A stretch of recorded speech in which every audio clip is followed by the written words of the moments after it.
La política exterior es una caja de herramientas, al servicio de un Estado. Y esa caja de herramientas tiene que ser eficaz para los problemas a los que se enfrenta un país.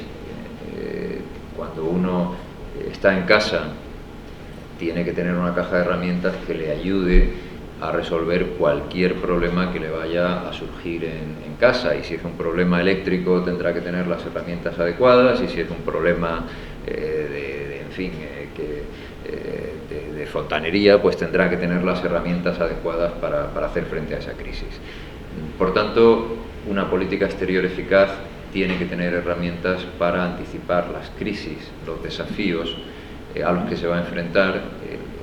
Lo que define una política exterior también es, por una parte, cómo quieres proyectarte tú hacia el exterior, cómo defines tus intereses, y en segundo lugar, cuáles son los desafíos que te vienen de fuera.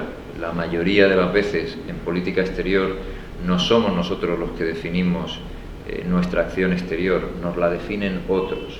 Nosotros podemos, todo gobierno empieza cuando toma posesión definiendo, bueno, pues lo que quiero hacer en política exterior. Yo quiero tener unas relaciones más intensas con Estados Unidos, quiero reforzar mi peso y mi presencia en Europa. Todo el mundo viene a decir más o menos las mismas cosas, pero al día siguiente te surge una crisis con Marruecos.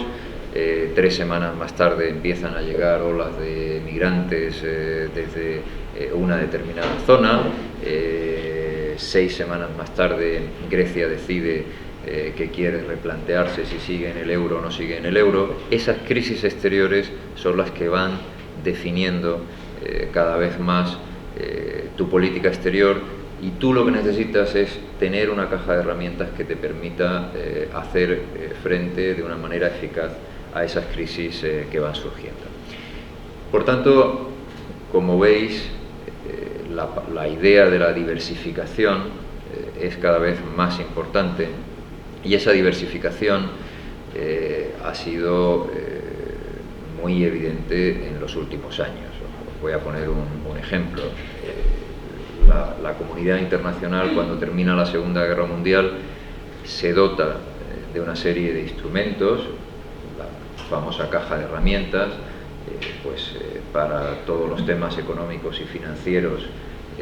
Crea el Fondo Monetario Internacional, crea el Banco Mundial para hacer frente a las grandes crisis políticas, crea el Consejo de Seguridad dentro de la Organización de Naciones Unidas, las operaciones de mantenimiento de la paz. En fin, se dota de una serie de instrumentos en 1946, 47, a finales de esa década comienza el proyecto europeo, también con una caja de herramientas, y a lo largo de las décadas lo que vamos viendo es que a medida que cambia la comunidad internacional, esa caja de herramientas se queda obsoleta y no funciona, y hay que cambiarla.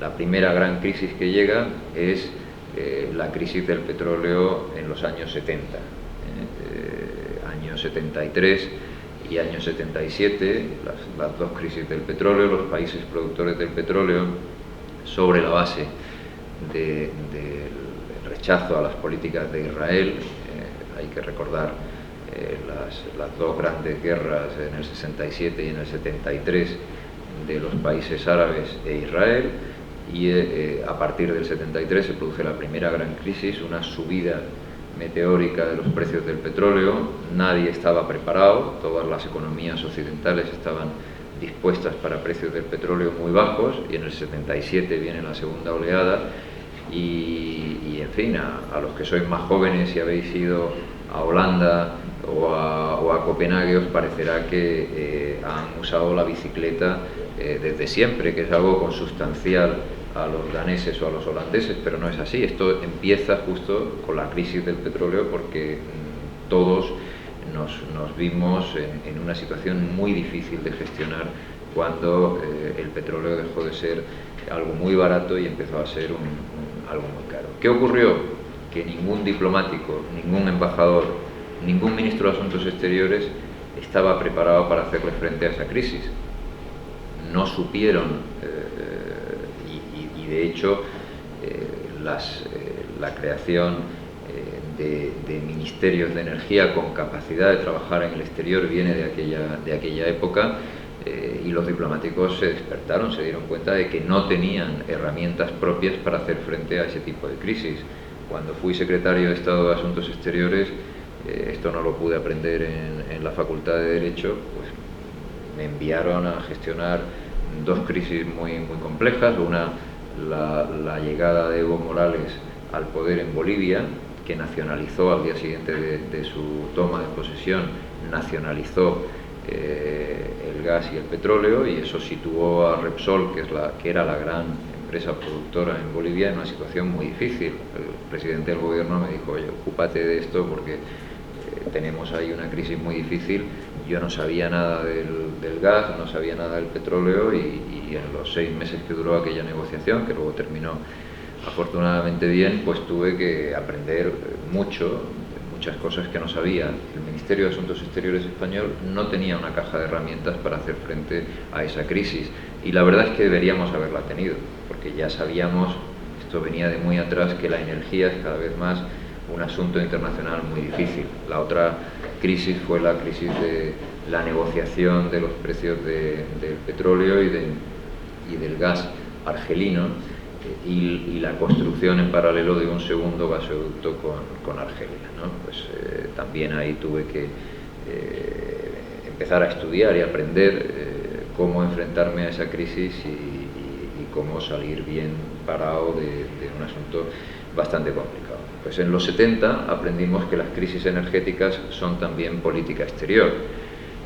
A partir de los 80, con el desmoronamiento del telón de acero y del comunismo, pues creyeron muchos que la Guerra Fría se había terminado con una gran victoria del capitalismo. Lo que nos ha ocurrido en los últimos años, con el gran hundimiento del sistema financiero y de todo el credo ultraliberal, es que el capitalismo tampoco ha vencido. O sea, que hemos perdido todos los grandes relatos, y ese colapso del sistema financiero llevó de pronto a una visión muy clara de que el mundo ya no es lo que era tampoco desde el punto de vista económico-financiero.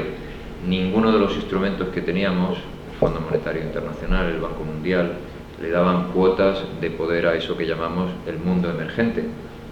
Ni China, ni Rusia, ni ninguno de los grandes países emergentes asiáticos, Indonesia, Singapur, ni los grandes países productores de petróleo que tienen un peso financiero enorme en el sistema en este momento, Arabia Saudí, Emiratos, Qatar, tampoco las grandes economías emergentes de América Latina como Brasil, estaban representadas adecuadamente en esos instrumentos. Por tanto, el mundo tampoco tenía una caja de herramientas adecuada para hacer frente a esa gran crisis económica y financiera. ¿Qué pasó? Que hubo que crearla.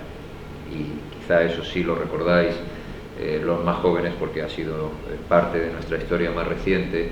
Ahí aparece el G20. La comunidad internacional dice: bueno, pues tenemos este instrumento, esta herramienta que se creó a finales de los años 90 para hacer frente a las crisis financieras asiáticas.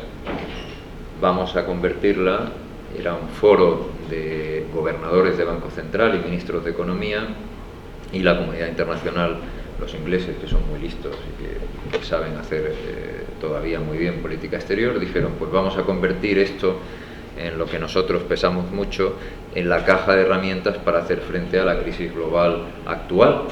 Y así se hizo. Estados Unidos y el Reino Unido impulsaron que el G20 fuese la herramienta con la que hacer frente a la crisis económica y financiera. Eso para España fue un problema, que también me tocó a mí vivir en primera persona, porque España no formaba parte del G20. Cuando el G20 se crea en el año 97-98, el presidente del gobierno en esa época, José María Aznar, tenía muy claro que el gran objetivo de la política exterior española era entrar en el G8. Y no estaba viendo eso que os contaba anteriormente, esa diversificación, ese momento de cambio y de transformación, y no se estaba dando cuenta que el G8 caminaba hacia casi la irrelevancia en la que se encuentra en este momento. Es verdad que entonces, en el 97-98, era el gran club de los países poderosos, pero nos supieron ver que la evolución iba en una línea completamente diferente, que el mundo emergente iba a ser un protagonista indiscutible en muy pocos años, y eso es lo que nos ocurrió cuando el G20 se convierte en la gran caja de herramientas internacional para hacer frente a esa crisis económica y financiera. Y fijaros lo que ocurre algo muy curioso. Teníamos el Fondo Monetario Internacional y el Banco Mundial después de la Segunda Guerra Mundial como las grandes herramientas para hacer frente a las crisis económicas y financieras internacionales. Lo que ocurre es que se dice, eso no nos vale, vamos al G20, que es donde están representados los grandes países emergentes. Ahí están lo que habréis visto en la prensa, que se llaman los BRICS: Brasil, Rusia, India, China y Sudáfrica. Ahí están grandes economías emergentes europeas, como por ejemplo Turquía, etcétera. Y entonces, cuando el G20 asume el protagonismo de la gestión de la crisis económica y financiera, el G20 es el que hace una propuesta de transformación de las cuotas de voto en el Fondo Monetario Internacional y en el Banco Mundial, y desde el G20, que es un organismo no institucionalizado internacional, porque funciona como el G8, sin reglas, sin normas, con consenso, sin un sistema de voto, y desde ahí se cambian las cuotas de representación en el Fondo Monetario Internacional y en el Banco Mundial, y esas dos grandes instituciones internacionales son transformadas por un organismo como el G20. Pues esto es cómo funciona el mundo y cómo funciona la política exterior.